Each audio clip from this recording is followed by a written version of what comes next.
జై శ్రీమన్నారాయణ. సుందరకాండలో అక్షకుమారుడు ఒక బాలుడు. అందుకని బాలుడిలాగానే ఇంకా కోపముతో గర్వముతో కళ్ళు బాగా ఎర్రచేసి హనుమ మీదకు దూకుతూ ఉన్నాడు అక్షకుమారుడు. గజో మహాకూపం ఇవ ఆవృతం తృణైః, గడ్డితో కప్పబడినటువంటి పెద్ద బావి దగ్గరకు ఒక ఏనుగు పోయినట్టుగా సాటిలేని పరాక్రమము కలిగిన హనుమ మీదకు అక్షకుమారుడు వెడుతూ ఉన్నాడు. అక్షుని బాణాలు తాకుతూ ఉంటే హనుమ గర్జిస్తూ ఉన్నాడు. భుజో ఊరు విక్షేపణ ఘోర దర్శన. ఇక ఆంజనేయుడు తన భుజాలను తొడలను విదిలించుకొని భీకర రూపముతో ఆకాశములోనికి ఎగిరాడు. హనుమ ఎగరగానే అక్షుడు కూడా ఆకాశములోనికి ఎగిరాడు. హనుమ అక్షుడిని ఆదరంగా చూస్తూ జగామా చింతాంచ సమారుతాత్మజః, అక్షుడిని గురించి హనుమ బాధపడుతూ ఉన్నాడు. అక్షుడి మీద బాలుడి మీద తన పరాక్రమాన్ని ఎట్లా చూపించాలి అని ఆంజనేయుడు ఆలోచిస్తూ ఉన్నాడు. కానీ అక్షుడేమో బాలుడైనా సరే బాలసూర్యునిలాగా ప్రకాశిస్తూ మహాయుద్ధాన్నే చేస్తున్నాడు అక్షకుమారుడు. సకల యుద్ధ విధానాలన్నింటినీ ప్రయోగిస్తూ ఉన్నాడు అక్షకుమారుడు. అట్లాంటి అక్షుడిని చంపడానికి ఆంజనేయుడికి మనస్సు రావటం లేదు. హనుమ ఇలా అనుకుంటూ ఉన్నాడు, ఈ బాలుడు, ఈ అక్షుడు అయం మహాత్మాచ, మహాత్ముడే సుమా, మహాంశ్చ వీర్యతః, మహాపరాక్రమము కలవాడే ఈ అక్షుడు సుమా. తన యుద్ధ కౌశలముతో నాగులను యక్షులను మునులను కూడా మెప్పించినటువంటి వాడు ఈ అక్షుడు. ఈ బాలుడి ఉత్సాహము చాలా అద్భుతంగా ఉంది. నా ఎదుట నిలబడి నన్నే తీక్షణంగా చూస్తూ ఉన్నాడు ఈ అక్షకుమారుడు. ఇతని పరాక్రమము ఉత్సాహము సురాసురులకు కూడా వణుకు పుట్టించేలా ఉంది. అయితే ఈ అక్షుడిని నేను ఇలాగే వదిలేస్తే నాకు కూడా వణుకు పుట్టిస్తాడు ఈ అక్షకుమారుడు, నన్ను కూడా బాధిస్తాడు. ఈ బాలుడి పరాక్రమము ఇంకా ఇంకా పెరుగుతూనే ఉంది. అందుకని ఈ అక్షుడిని ఇక నేను చంపేయాలి.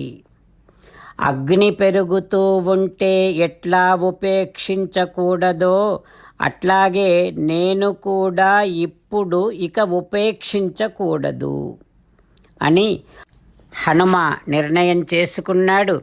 వెంటనే మహావేగంగా అక్షుడి 8 గుర్రాలను ఆంజనేయుడు అరచేతితోనే కొట్టి చంపేశాడు. ఇక ఆ తర్వాత రథచక్రాలను విరగ్గొట్టాడు ఆంజనేయుడు. వెంటనే గుర్రాలు చనిపోయి రథచక్రాలు విరిగిపోయి అక్షుడి రథం ఆకాశము నుండి నేల మీద పడింది. అయినా ఆ రథాన్ని వదిలేసి అక్షుడు మాత్రం మళ్ళీ ఆకాశములోనికి ఎగిరి యుద్ధం చేస్తూ ఉన్నాడు. ఇక అప్పుడు ఆంజనేయుడు అక్షుడి దగ్గరకు వెళ్ళి అక్షుడి పాదాలు గట్టిగా పట్టుకొని 1000 సార్లు త్రిప్పి త్రిప్పి గట్టిగా నేలపై విసిరి కొడితే ఆ దెబ్బకు అక్షుడి మెడలు విరిగిపోయి భుజాలు తొడలు నడుము విరిగిపోయి రక్తం క్రక్కుతూ దేహమంతా రక్తసిక్తమై అక్షకుమారుడు చచ్చిపోయాడు. రామచంద్రులను మనసారా ధ్యానము చేస్తూ పరమదయాలువు పరమశివుడు చెప్పిన పరమపావన రామనామాన్ని చెబుతూ మనము రామనామ గానము చేస్తూ ఉంటే అదిగో సీతారామచంద్రులు, పార్వతీ పరమేశ్వరులు, ఆంజనేయ స్వామి, సకల దేవతలు, పితృదేవతలు, మహర్షులు, ఆచార్యులు, భాగవతోత్తములు అందరూ మనని చూసి ఆనందముతో అనుగ్రహిస్తున్నటువంటి దృశ్యాన్ని భావన చేస్తూ నోరారా రామనామగానము చేద్దాం. రామ రామ దశరథ రామ, రామ రామ దశరథ రామ, హే హే రాజా రామ, హే హే రాజా రామ, హే హే సీతారామ, హే హే సీతారామ.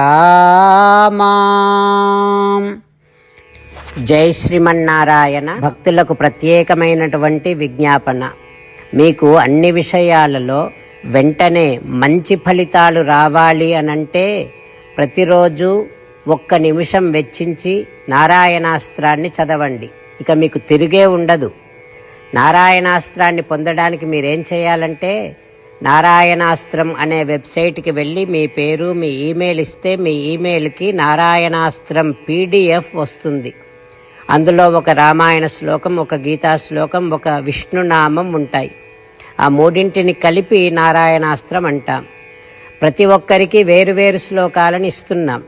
ఆ రకంగా ఎవరి శ్లోకాన్ని వారు ప్రతిరోజు తప్పనిసరిగా చదవటం వలన ప్రతిరోజు ప్రతి 24,000 భక్తులతో ఒకసారి సంపూర్ణ రామాయణ పారాయణ, 33 సార్లు శ్రీమద్ భగవద్గీత పారాయణ, 24 సార్లు శ్రీ విష్ణు సహస్రనామ స్తోత్ర పారాయణ జరుగుతుంది. ప్రతి ఒక్కరికి అంతటి విశేష ఫలితము ప్రతిరోజు లభిస్తుంది. అందుకని మీరు, మీ కుటుంబ సభ్యులు అందరూ ఒక్కొక్కరు ఒక్కొక్క నారాయణాస్త్రాన్ని వెంటనే పొందండి. జై శ్రీమన్నారాయణ. శ్రీమద్ భగవద్గీత సారాంశముగా 18వ అధ్యాయములో 65 నుంచి 69 శ్లోకముల ద్వారా శ్రీకృష్ణ భగవానుడు మనందరినీ ఒక 8 పనులు చేయమని చెబుతూ పరమాత్మ ఈ రకంగా అంటూ ఉన్నాడు. ఎవరెవరైతే నేను చెప్పిన ఈ 8 పనులు చేస్తారో వారందరూ నాకు చాలా ఇష్టమైన వారవుతారు. అప్పుడు వారిని నేను సకల పాపముల నుండి, సకల దుఃఖముల నుండి విముక్తులను చేసి నా అంతటి వారిగా చేసుకుంటా, తరగని ఆనందాన్ని అనుభవింపచేస్తా. నిజమే చెబుతున్నా, ప్రమాణము చేసి చెబుతున్నా అంటూ సాక్షాత్తుగా దేవదేవుడైన శ్రీమన్నారాయణుడైన శ్రీకృష్ణ భగవానుడే మనను ఈ 8 పనులు చేయమని చెబుతూ ఉన్నాడు కనుక, హో శ్రీమన్నారాయణ, కరిష్యే వచనం తవ, తప్పకుండా చేస్తా, నువ్వు చెప్పినట్టే చేస్తా అంటూ మనం ప్రతిరోజు దేవదేవుడైన శ్రీమన్నారాయణుడికి ఈ రకంగా మాట ఇద్దాం. హో శ్రీమన్నారాయణ, నువ్వు చెప్పినట్టే నేను నిన్నే సంతతము ధ్యానము చేస్తూ ఉంటా. హో శ్రీమన్నారాయణ, నువ్వు చెప్పినట్టే నేను నీ భక్తుడిగానే ఉంటా. హో శ్రీమన్నారాయణ, నువ్వు చెయ్యమన్నట్టే నేను నా విధులను, కర్తవ్యాలను నీ సేవగా, నీ తృప్తి కోసమనే సక్రమంగా నిర్వర్తిస్తూ ఉంటా. హో శ్రీమన్నారాయణ, నువ్వు చెప్పినట్టే నేను నీవాడిని అనే మహావిశ్వాసాన్ని సంతతము కలిగి ఉంటూ నా హృదయములో నీకే నమస్కరిస్తూ ఉంటా.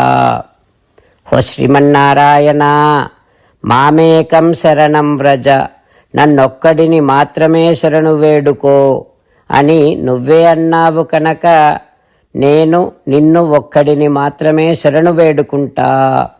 హో శ్రీమన్నారాయణ, మా శుచః, ఇక దుఃఖించకు అని నువ్వే నాకు భరోసా ఇస్తూ ఉన్నావు కనుక నేను ఇక దుఃఖించను.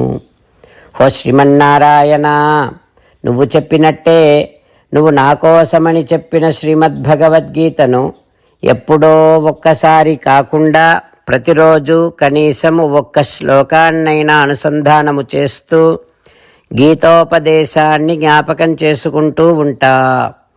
హో శ్రీమన్నారాయణ, నువ్వు చెప్పినట్టే నువ్వందరి కోసమని చెప్పిన శ్రీమద్భగవద్గీతను తెలియని భక్తులందరికీ తెలియచేసే నా వంతు ప్రయత్నాన్ని నిరంతరము కొనసాగిస్తూనే ఉంటా.